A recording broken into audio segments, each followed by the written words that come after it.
শুনেন, রমজান মাস রহমতের মাস, মাগফিরাতের মাস, নাজাতের মাস। এই মাসে আমাদের মতন মুসলমানদের কারণে কোনো ধর্ম, বর্ণ, জাতি, গোষ্ঠী কেউ যেন এই মাসটাকে বিরক্ত বোধ মনে না করে।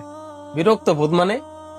সভাপতি সাহেব, আজকে মসজিদের মাইক দিয়ে দীর্ঘক্ষণ ডাকাডাকি এবং গজল ছাড়ার কারণে আপনার অসুবিধা হয়েছে, তাই না?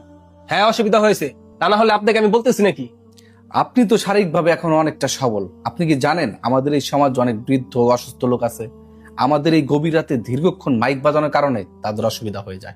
আপনি ঠিকই বলেছেন, আমার মায়ের হার্টের সমস্যা, দীর্ঘক্ষণ মাইক বাজানোর কারণে তারও অনেক অসুবিধা হয়।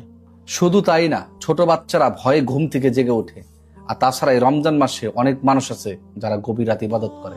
আমাদের এই সামান্য ছোট ভুলের কারণে তাদের ইবাদত করতে ব্যাঘাত ঘটে।